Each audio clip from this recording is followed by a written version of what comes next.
Hello दोस्तों, उम्मीद करते हैं कि आप सभी बहुत अच्छे होंगे और आप लोगों की पढ़ाई भी बहुत अच्छी चल रही होगी। तो आज जो हम लोग पढ़ने वाले हैं अपने शेड्यूल के अकॉर्डिंग, हमारा शेड्यूल आप सभी को पता है, जो पुराने बच्चे हैं, लेकिन जो नए बच्चे हैं उनको नहीं पता होगा। इसलिए क्लास में जो है डेली शेड्यूल का जो है डिस्कशन हो जाता है। और आज जो हम लोग पढ़ने वाले हैं पॉलिटिकल साइंस, तो आज के सेशन में आप लोगों को बहुत ही मजा आने वाला है, क्योंकि इस सेशन में जितने भी संभावित क्वेश्चन आंसर है, चाहे मैं प्रीवियस ईयर क्वेश्चन की बात करूं या जितने भी क्वेश्चन पूछे जा सकते हैं आने वाले एग्जाम में, जो जो क्वेश्चन, वो सारे क्वेश्चन आंसर आपको इसी सेशन में देखने को मिलेंगे। और यह सेशन आप लोगों के एग्जाम के लिए बहुत ही ज्यादा इंपॉर्टेंट होने वाला है। आपको पता है कि 2024 का बोर्ड एग्जाम बहुत ही नजदीक है, और 2024 के बोर्ड एग्जाम में के लिए बोर्ड एग्जाम के दृष्टिकोण से यह सेशन जो है, यह चैप्टर बहुत ही ज्यादा इंपॉर्टेंट होने वाला है। और जो भी बच्चे हिंदी माध्यम के, उनके लिए तो काफी ज्यादा इंपॉर्टेंट है ही, साथ ही साथ किसी भी बोर्ड के वो हो सकते हैं, उन सभी बोर्ड स्टूडेंट के लिए बहुत ही ज्यादा सेशन इंपॉर्टेंट रहने वाला है। और साथ ही साथ इसमें PYQ भी मिलेगा आपको, यानी कि प्रीवियस ईयर क्वेश्चन भी, जो प्रीवियस ईयर क्वेश्चन होते हैं, यह भी इसमें आपको देखने को मिलेंगे। और जो जो एग्जाम में पूछे जा चुके हैं, 9, 10, 11, 12, 13 अलग अलग एग्जाम में जो पूछे गए हैं, वो सारे क्वेश्चन आंसर आपको इसी सेशन में देखने को मिलेंगे। और इससे बाहर, जैसा कि लिखा गया है, इसमें इससे बाहर आपको कुछ नहीं मिलेगा, यानी कि कुछ भी इससे बाहर आपको पढ़ने की जरूरत नहीं है। और साथ ही साथ इसका PDF भी आपको टेलीग्राम ग्रुप में मिल जाएगा। और टेलीग्राम ग्रुप का क्या नाम है? अगर आप टेलीग्राम ग्रुप पूछे मुझसे, तो जो टेलीग्राम ग्रुप का नाम चैनल के ही नाम पर है। क्या नाम है उसका? ADHYAN, अध्ययन, ADDA, अध्ययन अड्डा। अगर आप अध्ययन अड्डा सर्च करते हैं तो आपको टेलीग्राम ग्रुप मिल जाएगा, और वहीं पे जाकर के आपको PDF मिल जाएगा। तो उम्मीद करते हैं कि आपको समझ में आ गया होगा। और 8 बजे डेली शाम में ये क्लास चलती है। आज जो है ट्यूसडे है, और इसके हिसाब से पॉलिटिकल साइंस का शेड्यूल है। तो आज हम लोग पॉलिटिकल साइंस की क्लास करने वाले हैं, चैप्टर 3, जिसका नाम है नियोजित विकास की राजनीति। बहुत ही इंपॉर्टेंट क्लास होने वाला है, इसीलिए अगर आप लोग अभी तक लाइक नहीं किए हैं तो सेशन को लाइक कर दीजिए, साथ ही साथ शेयर कर दीजिए, हमारे चैनल को सब्सक्राइब कर लीजिए ताकि आपको नोटिफिकेशन मिल सके। और साथ ही साथ लास्ट में कमेंट कर दीजिएगा कि सेशन आपको कैसा लगा। तो बढ़ते हैं अपने सेशन पे, ठीक है। ये लाइक शेयर और सब्सक्राइब कर दीजिएगा, ताकि इतना ज्यादा जो मेरा एफर्ट लगता है, तो कम से कम मैं इतना तो डिजर्व करता हूँ ना, कि ये आप एक लाइक कर दे। अपने जो व्हाट्सएप ग्रुप है, व्हाट्सएप कम्युनिटी है, फेसबुक कम्युनिटी, फेसबुक ग्रुप होते हैं, इंस्टाग्राम जो कम्युनिटी होता है, इंस्टाग्राम ग्रुप होता है, या स्टोरी लगा सकते हैं कि यहाँ पे बहुत अच्छी तरीके से क्लास चल रही है और बहुत सारे बच्चों का साइकोलॉजी का डिमांड आ रहा है। तो कुछ दिन वेट कीजिए, हो सकता है साइकोलॉजी की क्लास में आप लोगों के लिए लेकर के आऊँ, ठीक है। और इसलिए जो आप जो मुझे दे सकते हैं, क्या दे सकते हैं, बस एक छोटा सा लाइक मैं आपसे मांग रहा हूँ, एक छोटा सा शेयर मांग रहा हूँ, और एक छोटा सा सब्सक्राइब मांग रहा हूँ। इसमें आपका क्या जाएगा, नहीं ना? मेरा मोटिवेशन बढ़ेगा, मैं और ज्यादा मोटिवेट हो जाऊंगा, और आपके लिए नए नए कंटेंट जो है ये लाते रहूंगा। चलिए, पहला क्वेश्चन है आपके सामने कि किस राज्य में पॉस्को इंडिया इस्पात संयंत्र के खिलाफ विरोध प्रदर्शन हुआ। अगर आप लोग एनसीईआरटी की बुक काफी अच्छे से पढ़े हैं, तो एनसीईआरटी के बुक के इस चैप्टर के पहले पेज में इस बात का जिक्र हुआ है। वह राज्य ओडिशा, झारखंड, पश्चिम बंगाल या असम कौन सा है? वह राज्य हो जाएगा ओडिशा। कौन सा राज्य होगा? कौन सा राज्य होगा वह? ऑप्शन ए हो जाएगा उड़ीसा, ठीक है, उड़ीसा हो जाएगा। उड़ीसा के भुवनेश्वर में पॉस्को इंडिया इस्पात संयंत्र का विरोध हुआ था। अगला क्वेश्चन है, आजादी के बाद भारत में विकास के किस मॉडल को अपनाया गया था? जब भारत आजाद हुआ 1947 के बाद, तो इस चैप्टर का नाम ही है नियोजित विकास की राजनीति। तो जो विकास के मॉडल को अपनाया गया था, दुनिया के अलग अलग देशों में विकास के मॉडलों का अध्ययन किया गया। भारत के जो उस समय जो योजना आयोग के सदस्य थे, उन्होंने अध्ययन किया, और फिर उन्होंने विकास के मॉडल को अपनाया था। उदारवादी मॉडल, पूंजीवादी मॉडल, समाजवादी मॉडल, या इनमें से कोई नहीं। ऑप्शन सी हो जाएगा समाजवादी मॉडल, ठीक है। क्या हो जाएगा? समाजवादी मॉडल। आप लोग आंसर जरूर करिए, आप लोगों को बहुत सारे क्वेश्चन के आंसर पता होंगे, तो प्लीज आंसर जरूर करिएगा। क्वेश्चन है हमारा, बॉम्बे प्लान कब प्रस्तुत किया गया था? उद्योगपतियों के एक समूह के द्वारा, ठीक है। एक जो देश की अर्थव्यवस्था नियोजित तरीके से चले, उस नियोजन के विषय में कुछ प्लान प्रस्तुत किए गए थे। उस ईस्वी का नाम पूछ रहा है, 1944 ईस्वी में। कब किया गया था? 1944 ईस्वी में, जिसको बॉम्बे प्लान के नाम से जाना जाता है। अगला क्वेश्चन है, देश में नियोजित अर्थव्यवस्था चलाने हेतु उद्योगपतियों के एक समूह द्वारा तैयार किए गए संयुक्त प्रस्ताव को क्या कहा जाता है? अभी जस्ट मैंने डिस्कशन किया आप लोगों के साथ, बॉम्बे प्लान, दिल्ली प्लान, औद्योगिक प्लान या इनमें से कोई नहीं, तो क्या हो जाएगा? बॉम्बे प्लान हमारा ऑप्शन हो जाएगा। ऑप्शन नंबर ए जो हो जाएगा बिल्कुल राइट आंसर हो जाएगा। आगे बढ़ते हैं हम लोग। योजना आयोग है, योजना आयोग कौन सा निकाय है, कौन सी संस्था है? संवैधानिक निकाय है या गैर संवैधानिक निकाय है या फिर सलाहकार संस्था है, या डी ऑप्शन है बी और सी दोनों? तो योजना आयोग एक संवैधानिक निकाय नहीं है, तो ऑप्शन ये गलत हो जाएगा। एक गैर संवैधानिक निकाय है और साथ ही साथ एक सलाहकार संस्था है, सरकार को यह सलाह देती है, सरकार इसकी सलाह को मानने के लिए बाध्य नहीं है। तो बी और सी ऑप्शन, यानी ऑप्शन नंबर डी, बी और सी दोनों सही हो जाएगा। तो चौथा ऑप्शन हमारा बिल्कुल सही हो जाएगा। और आप लोग अगर किसी और टेलीग्राम ग्रुप में जुड़े हैं, किसी और व्हाट्सएप ग्रुप में जुड़े हैं, किसी फेसबुक कम्युनिटी में जुड़े हुए हैं, तो जो पीडीएफ मैं आप लोगों को शेयर करता हूं, वो पीडीएफ आगे शेयर कर दीजिए ताकि दूसरे बच्चों को भी बेनिफिट मिल जाए, और साथ ही साथ उन बच्चों को पता भी लगेगा इतना वैल्यूएबल कंटेंट जो है, इतना महत्वपूर्ण कंटेंट इस प्लेटफॉर्म पे फ्री ऑफ कॉस्ट में दिया जा रहा है। ठीक, आगे बढ़ते हैं। भारत में योजना आयोग की अवधारणा कहाँ से प्रेरित है, कहाँ से ली गई है? अमेरिका से ली गई है कि सोवियत संघ, चीन या यूरोपीय संघ, कहाँ से ली गई है? तो भारत में योजना आयोग की जो अवधारणा है यह सोवियत संघ से ली गई है। कहाँ से ली गई है? सोवियत संघ से ली गई है। आगे बढ़ते हैं। विघटित यानी कि जिसको भंग कर दिया गया, जो अब अस्तित्व में नहीं है, योजना आयोग के पदेन अध्यक्ष होते थे, यानी कि योजना आयोग की जगह पे अब नीति आयोग आ गया। कब आया, कब योजना आयोग को विघटित कर दिया गया, सब हम लोग क्वेश्चन आंसर के माध्यम से ही करने वाले हैं, इसलिए मैं डिस्कशन नहीं कर रहा हूं, क्योंकि सारा क्वेश्चन जो है क्वेश्चन आंसर में है। विघटित योजना आयोग के पदेन अध्यक्ष जो होते थे, 2015 में पूछा गया क्वेश्चन है, राष्ट्रपति, प्रधानमंत्री या उपराष्ट्रपति या फिर इनमें से कोई नहीं, तो कौन होते थे? प्रधानमंत्री होते थे। और नीति आयोग जो वर्तमान में बना है, इसके भी पदेन अध्यक्ष कौन होते हैं? प्रधानमंत्री ही होते हैं देश के। अगला क्वेश्चन है, योजना आयोग की स्थापना कब की गई थी? 2016 और 2022 में पूछा गया क्वेश्चन है, और आप लोग कंटिन्यू जवाब देते जाइए। योजना आयोग की स्थापना कब की गई थी? योजना आयोग की स्थापना मार्च 1950 में की गई थी। ऑप्शन नंबर ए जो हो जाएगा बिल्कुल राइट आंसर हो जाएगा।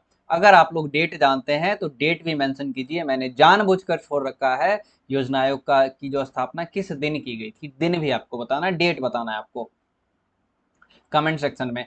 अगला क्वेश्चन है हमारा, योजना आयोग के स्थान पर कौन सी नई संस्था स्थापित की गई? क्या वो वित्त आयोग था, क्या वो नीति आयोग था, क्या वो निर्वाचन आयोग था, क्या वो सर्वोच्च न्यायालय था? वह नीति आयोग था। क्या था वह? नीति आयोग था। कौन सी आयोग स्थापित की गई थी? नीति आयोग। और कब स्थापित की गई थी? तो जनवरी 2015 में। कब की गई? जनवरी 2015 में की गई थी। ठीक है, अगला क्वेश्चन है हमारा, योजना आयोग को कब समाप्त या भंग कर दिया गया? 2021 के एनुअल एग्जाम में पूछा गया क्वेश्चन है, कब कर दिया गया था भंग? दिसंबर 2014, नवंबर 2014, अक्टूबर 2014 या फिर जनवरी 2014, 2015? तो हमारा ऑप्शन ए हो जाएगा दिसंबर 2014 में। 31 दिसंबर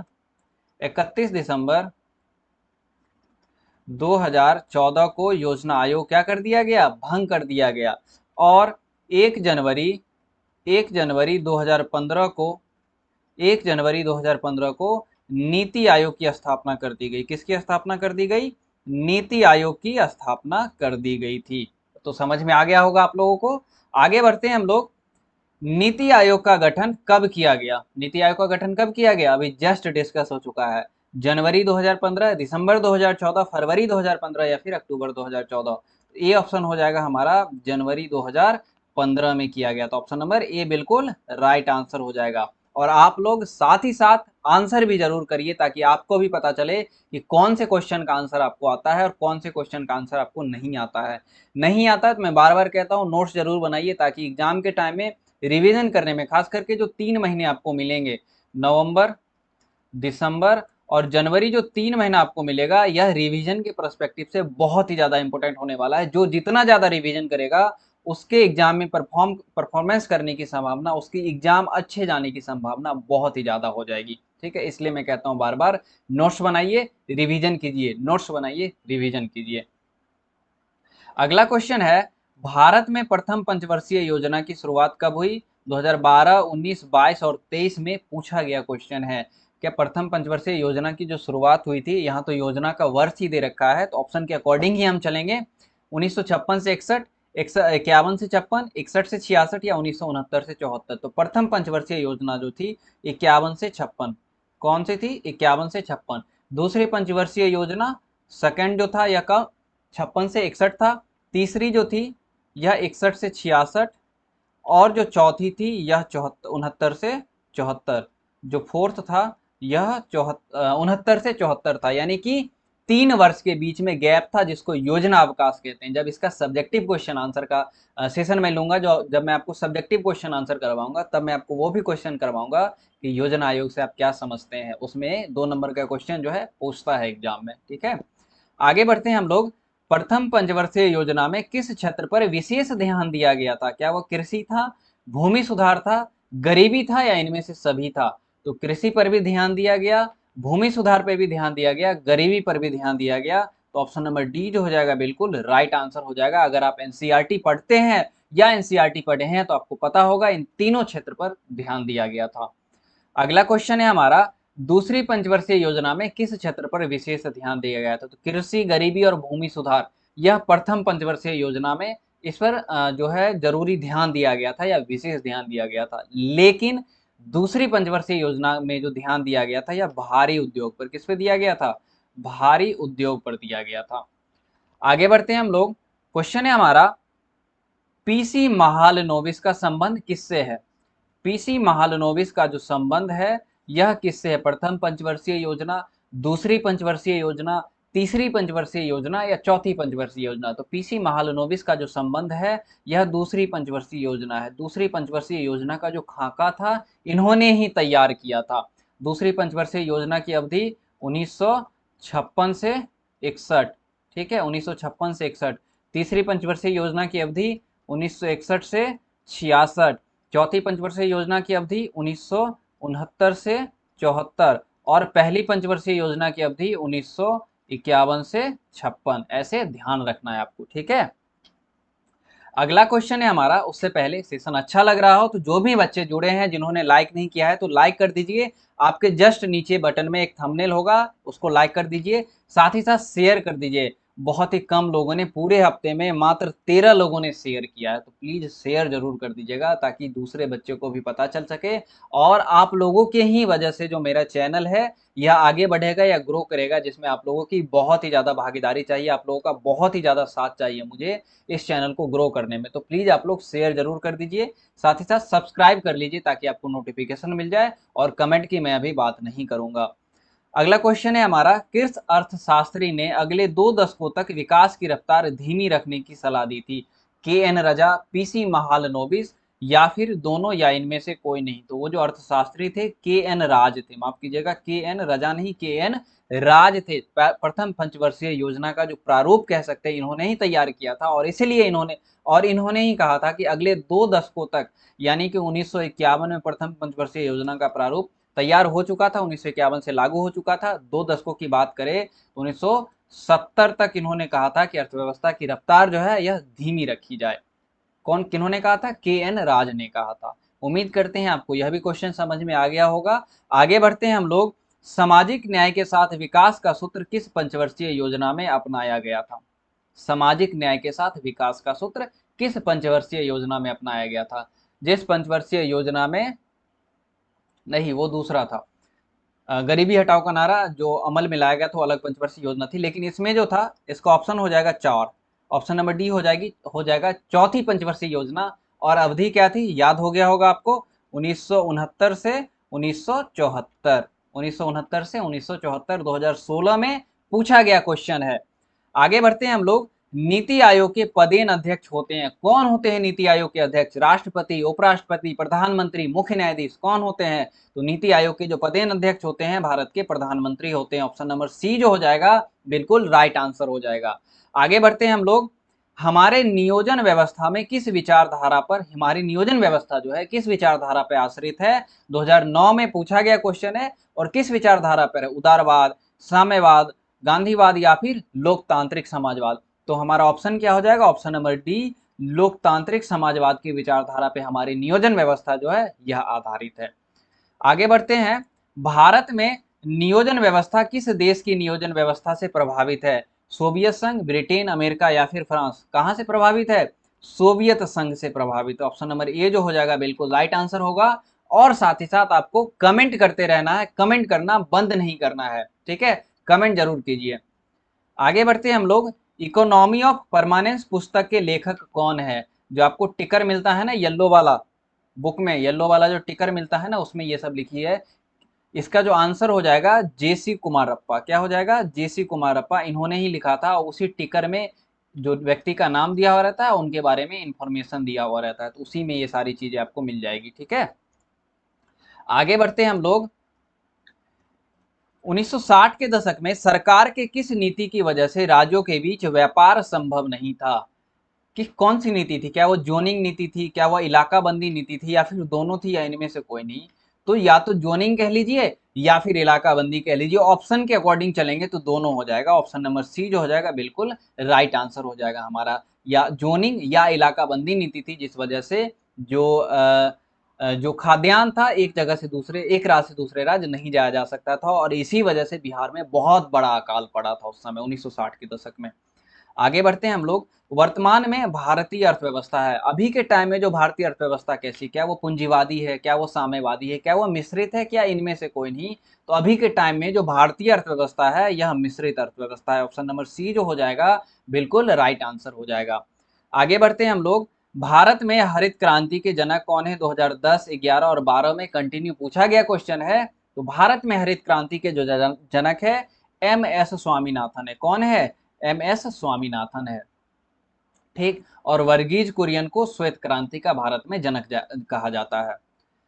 अगला क्वेश्चन है, हरित क्रांति से किस फसल की पैदावार अधिकतम हुई थी? कमेंट जरूर करिएगा अगर जानते हैं तो। गेहूं, मक्का, सरसों और चावल, किसकी पैदावार अधिक हुई थी? गेहूं की पैदावार अधिक हुई थी। किसकी पैदावार? गेहूं की पैदावार बहुत अधिक हुई थी।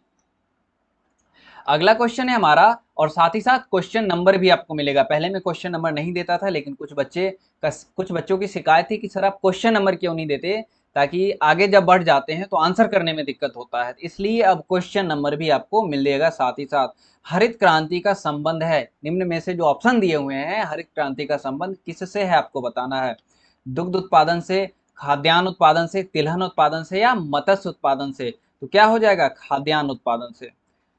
दुग्ध उत्पादन से श्वेत क्रांति, श्वेत क्रांति का जो संबंध है यह दुग्ध उत्पादन से।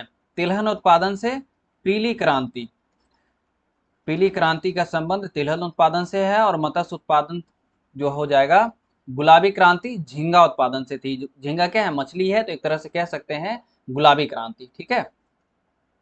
आगे बढ़ते हैं हम लोग। कौन से इलाके हरित क्रांति की वजह से समृद्ध हुए थे? जो ऑप्शन दिया हुआ है पंजाब, हरियाणा, पश्चिमी उत्तर प्रदेश, या इनमें से सभी। जब हरित क्रांति की शुरुआत भारत में हुई थी तो केवल ये 3 ही इलाके काफी अच्छी तरीके से समृद्ध हुए थे, तो इसलिए ऑप्शन नंबर डी जो हो जाएगा बिल्कुल राइट आंसर हो जाएगा। अगला क्वेश्चन है, भारत में श्वेत क्रांति के जनक है U R Rao, M S Swaminathan, Verghese Kurien, या इनमें से कोई नहीं? तो क्या हो जाएगा? वर्गीज कुरियन हमारा राइट आंसर हो जाएगा, श्वेत क्रांति के जनक भारत में।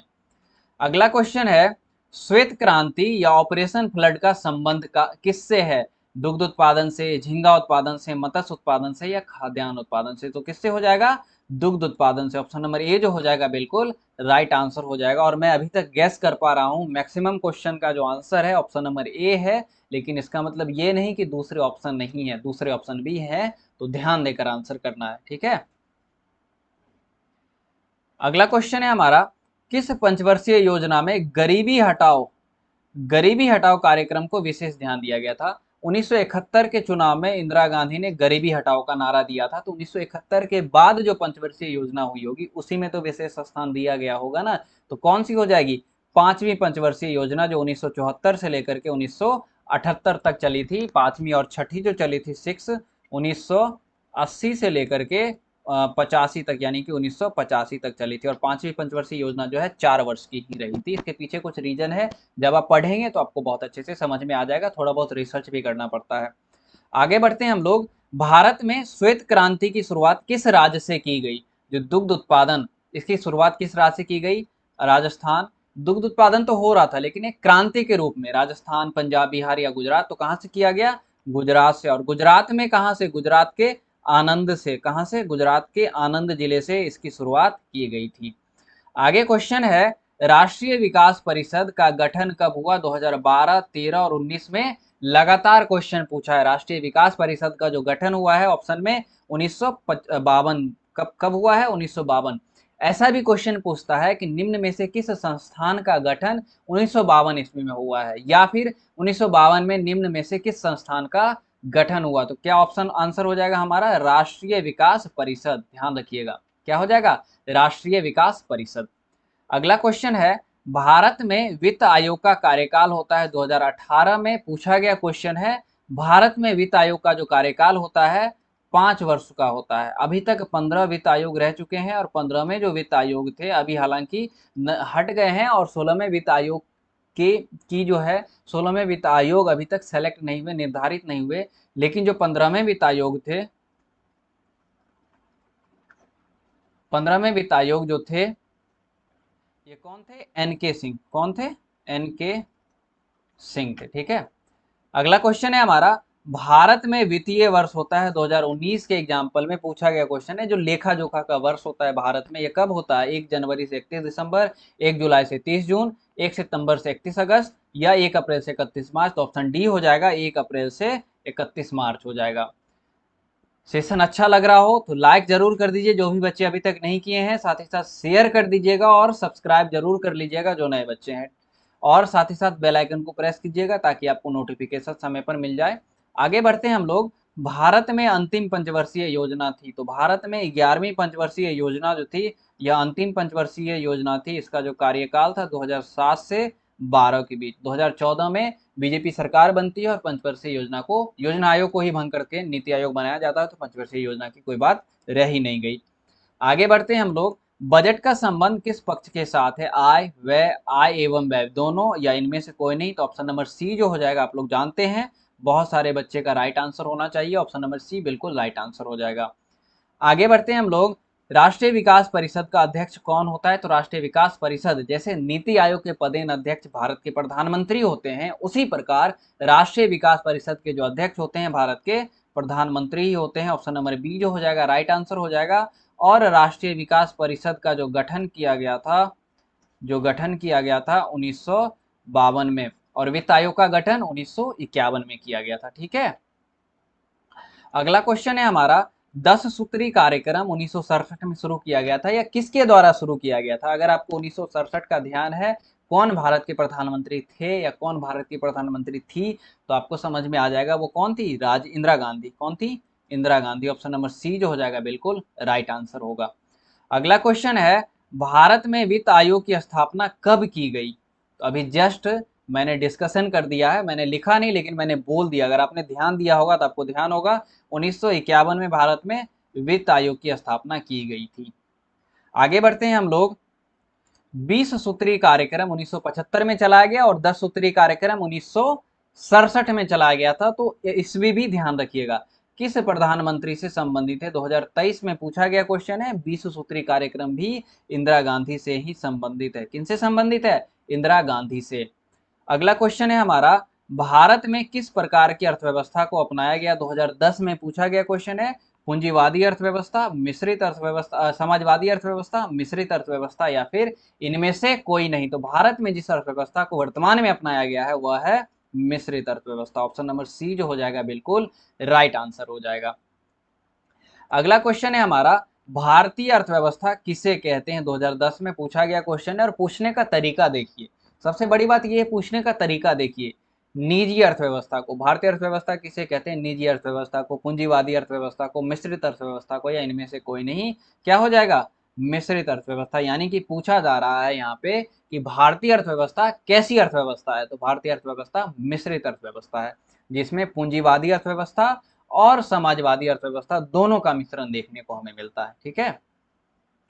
अगला क्वेश्चन है, किस पंचवर्षीय योजना को योजनाएं कहा गया है? किस पंचवर्षीय योजनाओं को योजनाएं कहा गया है? तो आंसर होगा हमारा छठी पंचवर्षीय योजना। क्या हो जाएगा? छठी पंचवर्षीय योजना, ऑप्शन नंबर डी। और इसकी जो अवधि थी यह कब थी? 1980 से 1984। दूसरी पंचवर्षीय योजना 1956 से 61।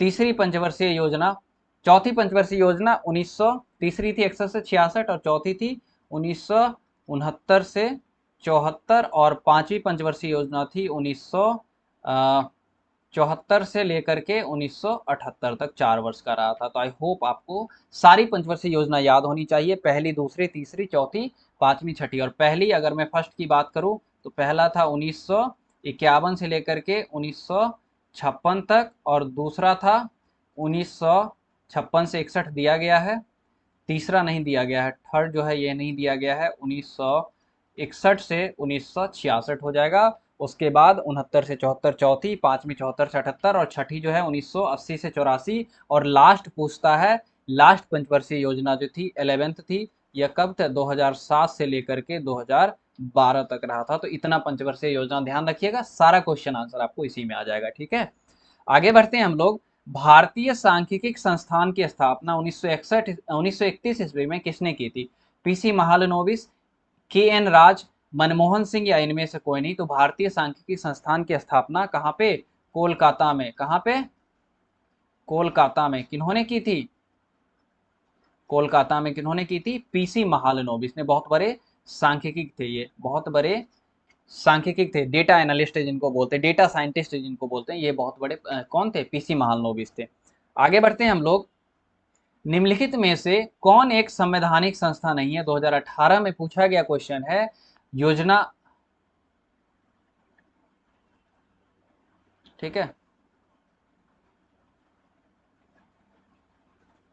ये काट दीजिए, योजना काट दीजिए।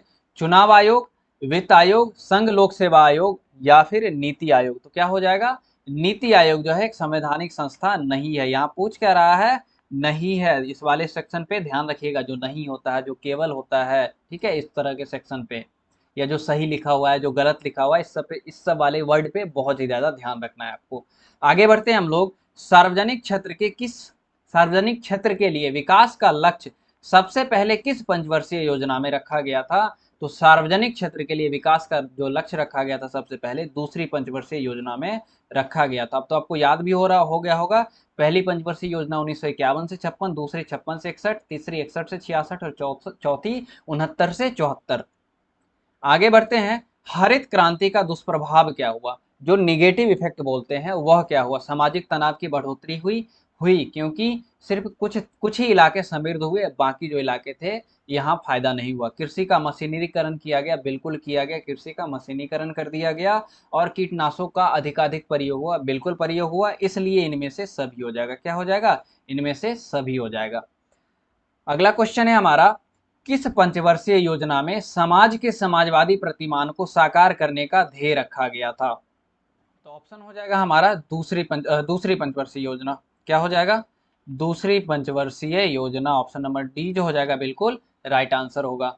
अगला क्वेश्चन है, मनरेगा कार्यक्रम की शुरुआत किसके शासनकाल में हुई थी? 2010 में पूछा गया क्वेश्चन है। ठीक है, 2010 में पूछा गया क्वेश्चन है। मनरेगा कार्यक्रम की शुरुआत अटल बिहारी वाजपेयी, इंदर कुमार गुलजार, आई के गुलजार जिनको कहते हैं, मनमोहन सिंह या फिर एच.डी. देवगौड़ा। तो किनके समय में हुआ था? मनमोहन सिंह के समय में।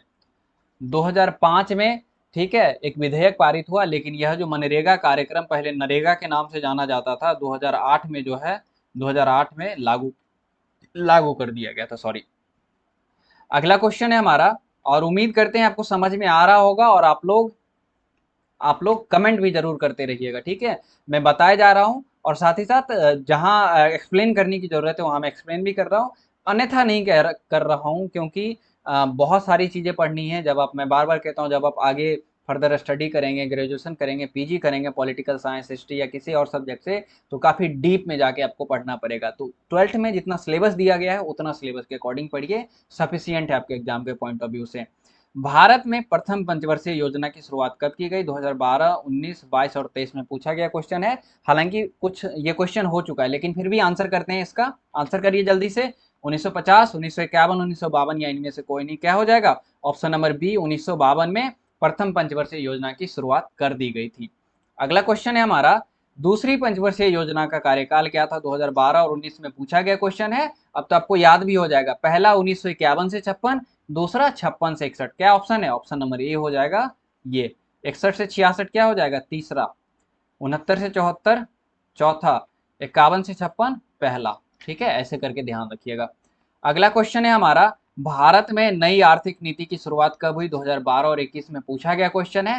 भारत में नई आर्थिक नीति की शुरुआत जो हुई थी 1951 में, भारत ने अपनी अर्थव्यवस्था का आधुनिकीकरण किया था, या यूं कह सकते हैं उदारीकरण किया था या आधुनिकीकरण किया था, जो भी आप कह लीजिए, 1991 में हुई थी।